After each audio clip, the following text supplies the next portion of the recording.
Let's talk about one of the most exhausting relationships in university life, the academic freeloader. You know exactly who I'm talking about.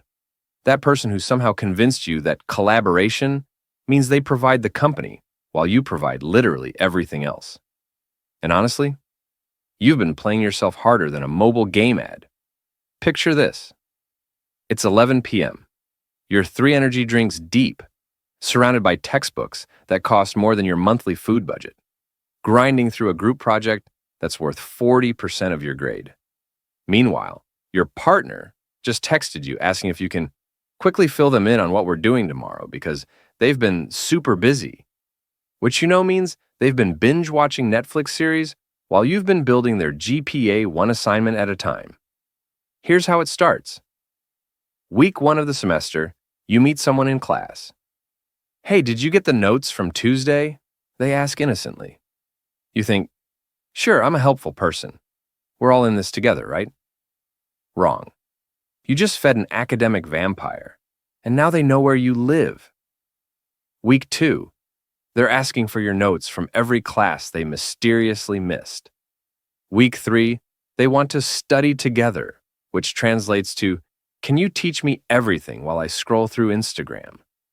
By week 4, you're basically their unpaid tutor, note-taking service, and homework helpline all rolled into one incredibly stressed package. The group project phase is where things get truly absurd.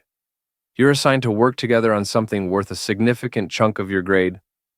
They immediately volunteer for the research coordination role, which sounds important until you realize it means they're going to send you 3 Google search results and call it a day. Meanwhile, you're pulling all-nighters, crafting presentations, writing reports, and basically doing everything except breathing for them. The deadline approaches. You've created a masterpiece that would make your professors weep tears of academic joy.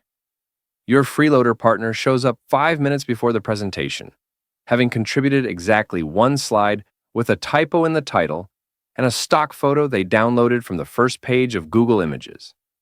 During the presentation, they actually take credit for ideas they've never heard before in their life.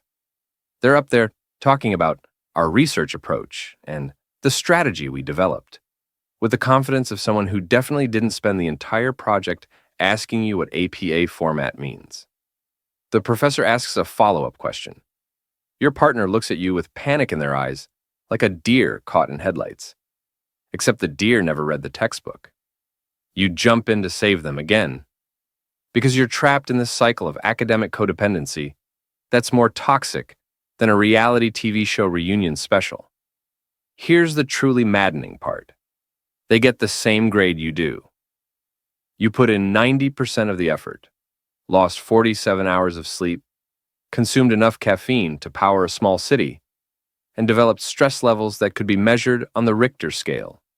They showed up, smiled, and somehow convinced everyone they were an equal contributor.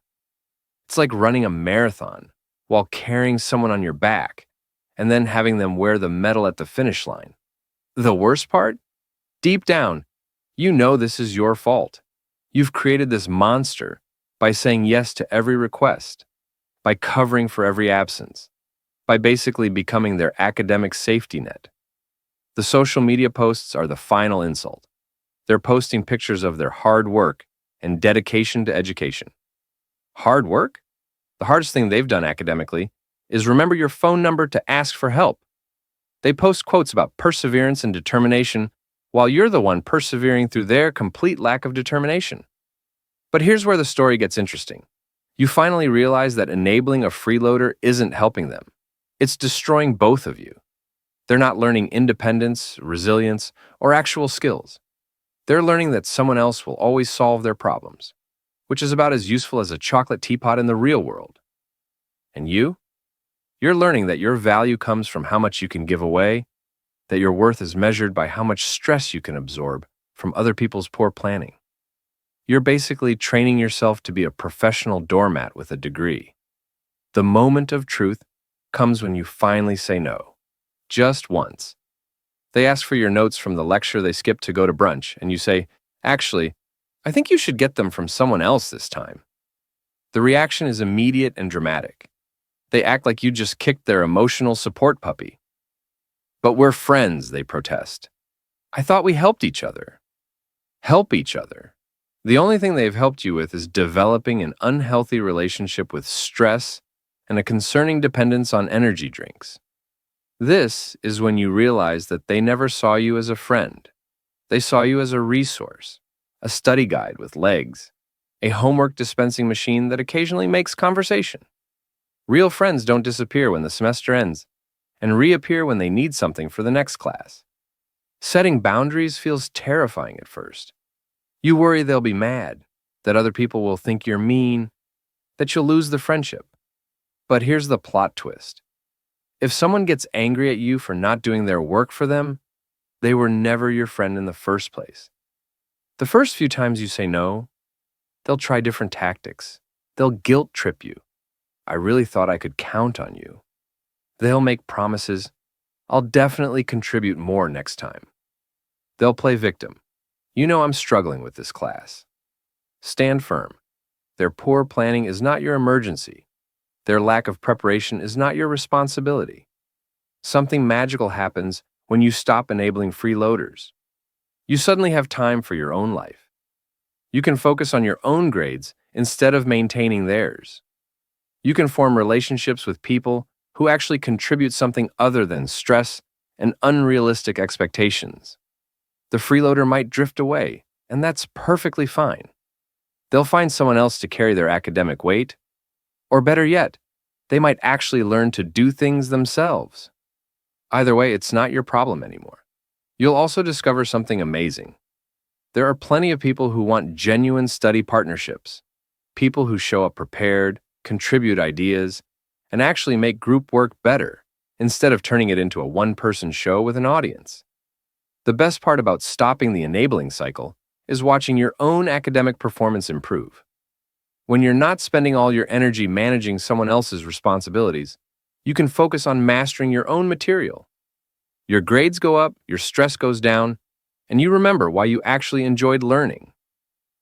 Here's the reality check. University is preparing you for the real world. And in the real world, freeloaders get fired. By enabling them now, you're not helping them succeed. You're setting them up for spectacular failure when they encounter their first boss who doesn't accept "my study buddy didn't send me the information" as an excuse.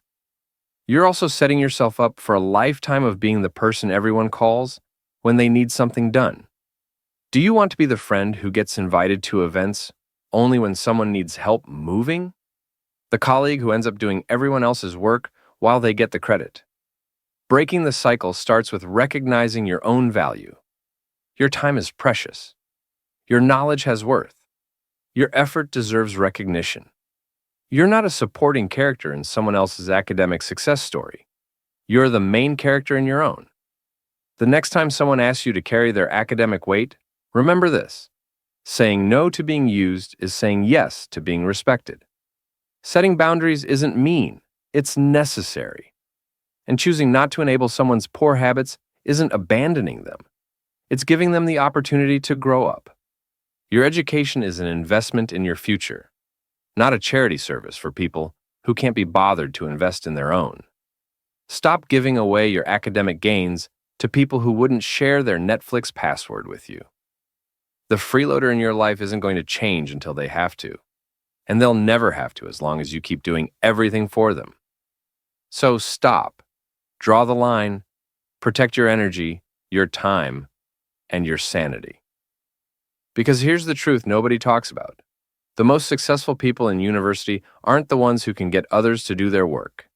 They're the ones who learn to do excellent work themselves. And that person can be you, as soon as you stop carrying everyone else's academic baggage. If this opened your eyes to how you've been getting played academically, smash that subscribe button, because I'm here to help you dominate university without getting used by anyone. Share this with that friend who needs to hear it. Trust me, they'll thank you later when they're not crying over group projects at 2 a.m.